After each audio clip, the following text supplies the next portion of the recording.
Hello friends, बरायबाय Bodo Job Info YouTube चेनेलाव आसा खालामो नोंथांमोना बयबो मोजां दङ।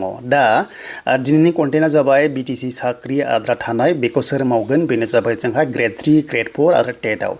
देन बेनिफ्राय एपइन्टमेन्ट लेटारखौ माब्ला मोनगोन एबा सोरनि आखायाव फैगोन BTC खुंथाय गोहोआ।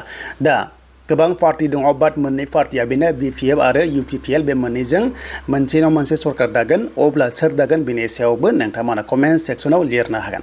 दा जोंनि गुबै कन्टेन्टआ जाबाय आद्रा थानाय पेन्डिं साख्रिया माब्रै जागोन एबा सोर फैयोबा साख्रिया प्रसेसा थाब जागोन आरो सोर फैयोबा लेट जागोन बेनि सायाव जों सावरायगोन। बेखायनो भिडिअखौ नोंथांमोना जोबजासिम नायनो हागोन।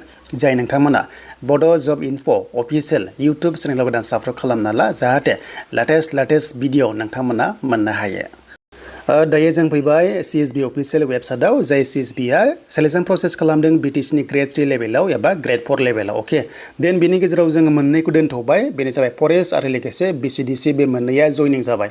थ' बिथांमोननि सेलेरि प्रसेसा जादों जायाखै बेखौ आं बुंनो थांथ'ला।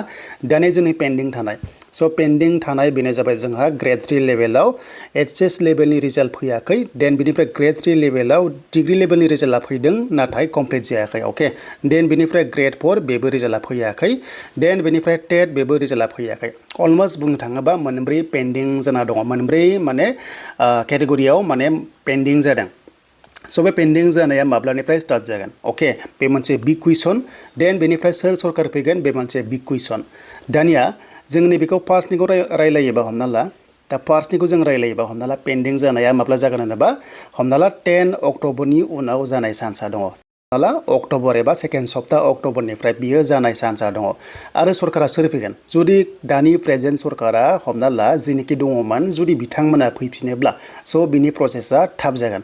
आरो जेनोखि गोदान सरकार फैयोबा गोदान सरकार फैयोबा प्रसेसा एसे लेट जागोन। कारन माखासे गोबां खामानि थागोन बिथांमोना बेखौहाय बिथांमोना किजानि अर्डार होथ'नाय नङागोन। अके मानोना जेब्ला हमना ला फार्स्ट सप्ता अक्ट'बराव जेब्ला सरकार गोदान जायो अब्ला समायखिरा लागोन। हमना ला दानि कारेन्ट सरकार जेनोखि दङमोन बिथांमोनाबो जुदि सरकार दाफिनोबा समायखिरा लायो आरो गोदान सरकार फैयोबा बिथांमोनाबो समायखिरा लायो।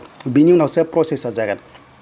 देन प्रसेस जायोबा जुदि थाखानाय सरकारानो जुदि फैफिनोब्ला हमना ला बिथांमोना थाब प्रसेस खालामगोन आरो जुदि गोदान सोरबा सरकार फैयोबा स' बिथांमोना माखासे नायफिनगोन आरो लोगोसे बिथांमोना बेखौ लाखिगोन ना लाखिया बे मोनसे बिग कुइसन बेखौ थाबाय।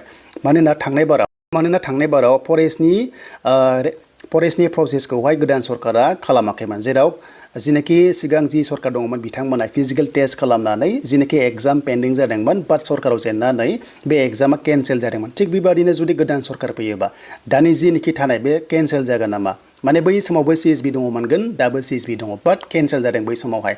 अब्ला देग्लाय मा जागोन जुदि गोदान सरकार जायोबा बेनि सायाव जेबो फिक्स नंथ'वा बे मोनसे कुइसन मार्कआव थाबाय। दा जियानो जा आंनिफ्राय मोनसेलाय रिकुवेस्ट खालामदों जि सरकार फैया मानो जिनोखि पेन्डिं थानाय ग्रेड 3 बेनिफ्राय TET नैबे TET एकदम कम्पालसरि प्रायरिटि। कारन जोंनि LP स्कुल लेभेलाव TET टिचारानो खम जाजोब्बाय बेखायनो TET खौ जाहाथे थाबनो स्पिड साख्रि होयो नेक्स्ट लेभेलाव।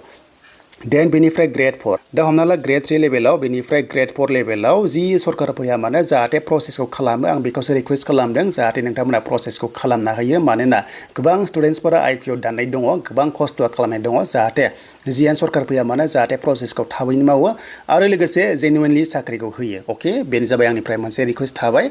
देन बेनिफ्राय BTC इलेक्सननि सायाव सावरायोबा जों थांनि मोनसे पर्टेलाव। स' दायो जों आसामनि इलेक्सन पर्टेलाव फैबाय आरो बेयाव फैनाय लोगो लोगो जेनोखि माखासे नोंथांमोननि रिजाल्ट बेयावनो मोनगोन आरो नोंथांमोना रिजाल्टखौ बेयाव लाइभ नायनो हागोन सोर देरहादों सोर देरहाया।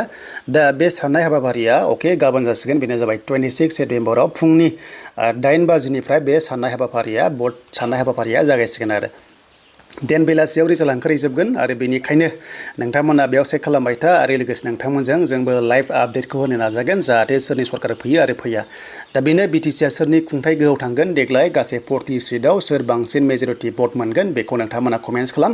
बाट आंनि बायदिब्ला हमना ला 15 एबा 16 मेक्सिमाम सिट मोननो हागौ बायदि आङो मोनदों आरो। दा जियानो जा बेखौ सोर मोनगोन बेखौ बुंनो हाया बाट नोंथांमोना 15-16 खौ नुनो हागौ बायदि कन्डिसन मोनदों।